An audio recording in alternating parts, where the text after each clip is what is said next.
ಬಿಡೇನು. ಆ ಮಾತು ಹೇಳಿದನಲ್ಲ, ತಾ ಹೇಳಿದನಲ್ಲವೇ.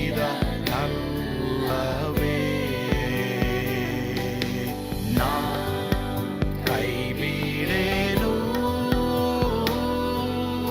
ನಾ ಕೈ ಬಿಡೇನು. ಆ ಮಾತು ಹೇಳಿದನಲ್ಲ, ತಾ ಹೇಳಿದನಲ್ಲವೇ.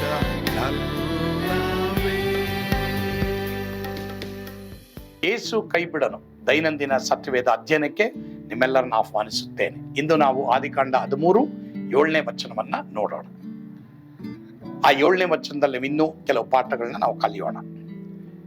ಅಬ್ರಹಾಮನ ದನ ಕಾಯುವವರೆಗೂ ಲೋಟನ ದನ ಕಾಯುವವರೆಗೂ ಜಗಳ ಇತ್ತು. ಇದಲ್ಲದೆ ಕಾನಾನ್ಯರು ಪೆರಿಜ್ಜೀಯರು ಆ ಕಾಲದಲ್ಲಿ ದೇಶದೊಳಗೆ ಇದ್ದರು. 7 ವಚನ. ಅಬ್ರಹಾಮನು ಜಗಳ ಮಾಡುವವನಾಗಿರಲಿಲ್ಲ, ಅವನ ಸೇವಕರು ಜಗಳ ಆಡ್ತಾರೆ. ಹಣ ಮತ್ತು ಐಶ್ವರ್ಯ ಯಾವಾಗಲೂ ತೊಂದರೆಯನ್ನೇ ಉಂಟು ಮಾಡ್ತಾರೆ. ಕಾನಾನ್ಯರು ಪೆರಿಜ್ಜೀಯರು ಅಲ್ಲಿದ್ರು ಎಂದು ಏಕೆ ಬರೆದೈತೆ? ನಾವು ಒಬ್ಬೊಬ್ಬರೊಂದಿಗೆ ಒಬ್ಬರು ಜಗಳ ಮಾಡುವುದನ್ನು ಅನ್ಯರು ಗಮನಿಸಿ ನಮ್ಮ ಸಾಕ್ಷಿ ಏನು ಅಂತ ಹೇಳ್ತಾರೆ. ಸರಿ, ನನಗೆ ಗೊತ್ತಿಲ್ಲ ಯಾವ ವಿಷಯದಲ್ಲಿ ಅಣ್ಣ ತಮ್ಮಂದಿರು, ಅಕ್ಕ ತಂಗಿಯರು, ಅತ್ತೆ ಮಾವ ಸೊಸೆ ನೀವೆಲ್ಲ ಯಾವ ವಿಷಯವಾಗಿ ಜಗಳ ಆಡ್ತಾ ಇದ್ರು ಗೊತ್ತಿಲ್ಲ. ನಿಮ್ಮ ಸುತ್ತಮುತ್ತ ಅನ್ಯರಿದ್ದಾರೆ, ಅದರಿಂದ ಬೇಗ ತೀರ್ಮಾನ ತಗೊಳ್ಬೇಕು ಅನ್ನೋದೇ ಈ ಭಾಗದಲ್ಲಿ ನಾವು ಕಲಿಯುವಂತ ಒಂದು ಆತ್ಮೀಕವಾದ ಪಾಠ ಪ್ರಿಯರೇ. ಇವತ್ತು ನನಗೆ ಗೊತ್ತಿಲ್ಲ ಪ್ರಿಯರೇ, ದೇವರ ಮಕ್ಕಳಾದ ನಿಮ್ಮ ಜೀವಿತದಲ್ಲಿ ಇಂಥ ಒಂದು ಸನ್ನಿವೇಶದಲ್ಲಿ ಯಾರಾದರೂ ಇದ್ದೀರಾ? ಸರಿ, ಅನೇಕ ತಿಂಗಳುಗಳು ವರ್ಷಗಳಿಂದ ಇದೆಯಾ? ಕೆಲಸ ಮಾಡಿ, ನೀನು ದೇವ್ರ ಮಗನಲ್ವಾ, ದೇವ್ರ ಮಗಳಲ್ವಾ? ದೇವ್ರ ಹತ್ರ ಹೇಳು, ಸ್ವಾಮಿ ಇಷ್ಟು ದಿನ ನಾನು ಜಗಳ ಆಡ್ಬಿಟ್ಟೆ. ನೋಡಿ, ಅಬ್ರಾಹಾಮನ ಸೇವಕರು ಜಗಳ ಆಡಿದ್ರು ಹೊರತು ಅಬ್ರಾಹ್ಮ ಜಗಳ ಆಡಲಿಲ್ಲ. ಯಾಕಂದ್ರೆ ಅಬ್ರಾಹ್ಮ ಯಾವಾಗಲೂ ದೇವ್ರನ್ನ ನೋಡ್ತಾ ಇದ್ದ, ದೇವ್ರ ವಾಗ್ದಾನ ಇಟ್ಕೊಂಡಿದ್ದ, ದೇವ್ರನ್ನ ಗಟ್ಟಿಯಾಗಿ ಇಟ್ಕೊಂಡಿದ್ದ. ಅವನಿಗೆ ಗೊತ್ತಿತ್ತು, ನನಗೆ ಇದು ಇರ್ಲಿ ಇಲ್ಲದೆ ಹೋಗ್ಲಿ, ದೇವ್ರು ನನ್ನನ್ನು ಎಲ್ಲಿ ನಡೆಸ್ಬೇಕು ಅಲ್ಲಿ ನಡೆಸ್ತಾರೆ. ಅದೇ ತರ ಪ್ರಿಯರೇ, ನಮಗೆ ಅವರಿದ್ರೆ ಇದಿದ್ರೆ ಅದಿದ್ರೇನೆ ನಾವು ಸಮಾಧಾನವಾಗಿರ್ತೀವಿ ಅಂತಲ್ಲ. ಅದು ಯಾವುದು ಇಲ್ಲದೆ ಹೋದ್ರು ದೇವ್ರು ನಮ್ಗಿದ್ರೆ ಸಮಾಧಾನವಾಗಿರ್ತೀವಿ. ಅದರಿಂದ ಇವತ್ತು ದೇವ್ರು ನಿನಗಾಗಿ ಕಾಯ್ತಾ ಇದ್ದಾನೆ. ನೀವೊಂದು ತೀರ್ಮಾನ ಮಾಡಿ, ಎಷ್ಟು ದಿನ ಜಗಳ ಆಡ್ಬಿಟ್ವಿ, ಬೇಡ, ನಾವೆಲ್ಲ ಸಹೋದರಿಯರಪ್ಪ, ಕೆಲಸ ಮಾಡು, ನೀನು ಏನು ಬೇಕೋ ಅದು ತಗೋ, ದೇವ್ರನ್ನ ಮಾತ್ರ ಬಿಡೋದು ಬೇಡ ಅಂತ ನೀನು ತೀರ್ಮಾನ ಮಾಡು. ಅವ್ರಿಗಿಂತಲೂ ಉತ್ತಮವಾದದನ್ನು ದೇವರು ನಿನಗೆ ಕೊಡ್ತಾರೆ. ನೀನೇ ಸಾಕ್ಷಿ ಅಲ್ಲ, ಅನೇಕರಿಗೆ ಹೇಳ್ತೀಯ. ನಿನ್ನ ಹತ್ರ ಸಮಾಧಾನ ಅವ್ರಿಗಿರಲ್ಲ. ನಿಂಗೆ ಸಮಾಧಾನ ಬೇಕಾ, ಅಸಮಾಧಾನ ಬೇಕಾ, ಯೇಸು ಬೇಕಾ, ನರಕ ಬೇಕಾ? ಯೋಚನೆ ಮಾಡು, ತೀರ್ಮಾನ ಮಾಡು. ಕರ್ತನು ತಾನೇ ನಿಮ್ಮ ಎಲ್ಲರನ್ನ ಸಮಾಧಾನದಿಂದ ತುಂಬಲಿ. ಆಮೇನ್. ಪ್ರಾರ್ಥಿಸೋಣವಾ? ನಮ್ಮನ್ನು ಬಹಳವಾಗಿ ಪ್ರೀತಿ ಮಾಡಿದಂತ ನಮ್ಮ ಸ್ವರ್ಗೀಯ ತಂದೆ ಆದ ದೇವರೇ, ನಿಮ್ಮ ಸ್ತೋತ್ರ. ನಮ್ಮೊಂದಿಗೆ ನೀವು ಮಾತನಾಡಿದಕ್ಕಾಗಿ ಸ್ತೋತ್ರ. ಜಗಳ ಇರುವಂತ ಎಲ್ಲ ಕುಟುಂಬದಲ್ಲಿ ಸಮಾಧಾನವನ್ನು ಕೊಡು. ಅಸಮಾಧಾನದ ಪಿಶಾಚಿಯ ಕ್ರಿಯೆಗಳನ್ನ ತೆಗೆದು ಹಾಕು. ಈ ಲೋಕಕ್ಕೆ ಸಂಬಂಧಪಟ್ಟದ್ದು ನನಗೆ ಒಂದು ಇಲ್ಲ ಎಂಬುದಾಗಿ ಯೇಸು ಹೇಳಿದ ಹಾಗೆ ನಮ್ಮೆಲ್ಲರಿಗೂ ಸಮಾಧಾನವನ್ನು ಕೊಡು. ಪರಲೋಕದ ಅನುಭವ ನಮ್ಮೆಲ್ಲರಿಗೂ ಕೊಡಪ್ಪ. ಸ್ತುತಿ, ಘನ, ಮಾನ, ಮಹಿಮೆ ನೀವೊಬ್ಬರೇ ಹೊಂದಿಕೊಟ್ರಿ ಸ್ವಾಮಿ. ಯೇಸುವಿನ ಹೆಸರಿನಲ್ಲಿ ಪ್ರಾರ್ಥಿಸ್ತೇವೆ ದೇವರೇ, ಆಮೇನ್. ಕರ್ತನು ತಾನೇ ನಿಮ್ಮೆಲ್ಲರನ್ನು ಆಶೀರ್ವಾದ ಮಾಡಲಿ. ಸ್ವರ್ಗದ ಆನಂದ ನಿಮ್ಮೆಲ್ಲರನ್ನು ತುಂಬಿ ತುಳುಕಲಿ. ಆಮೇನ್.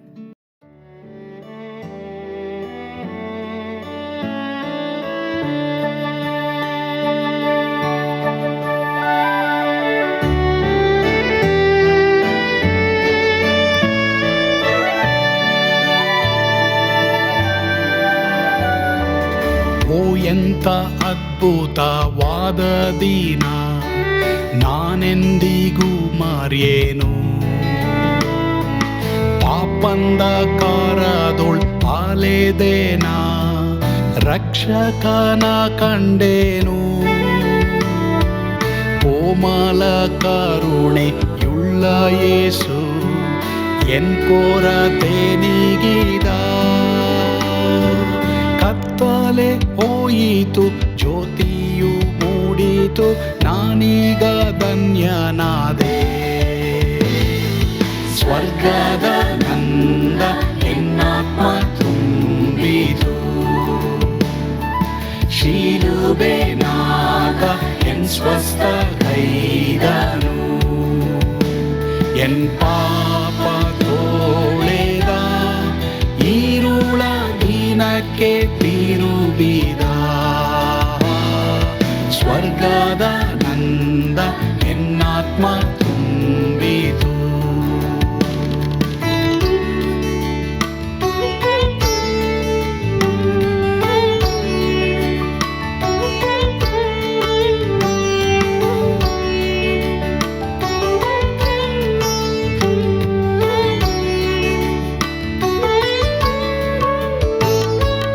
ಆತ್ಮನ ನೂತನ ಜನ್ಮದಿಂದ ದೇವಪುತ್ರನಾದೇನು.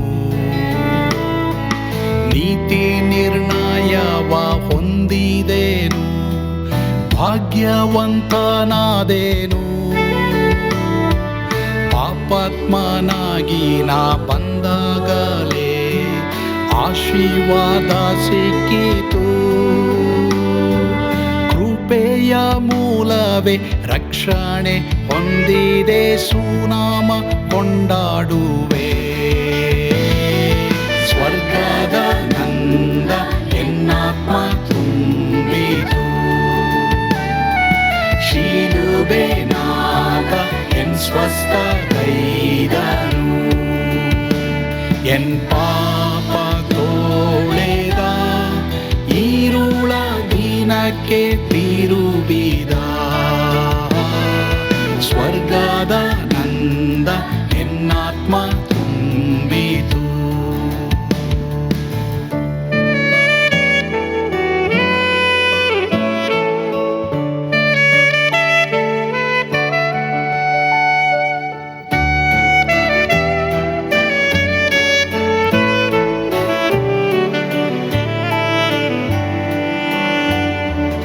ಅನಂತ ನಿರೀಕ್ಷೆ ಏನಾಗಿದೆ, ಕಾಲವು ತೀರಲಾಗಿ.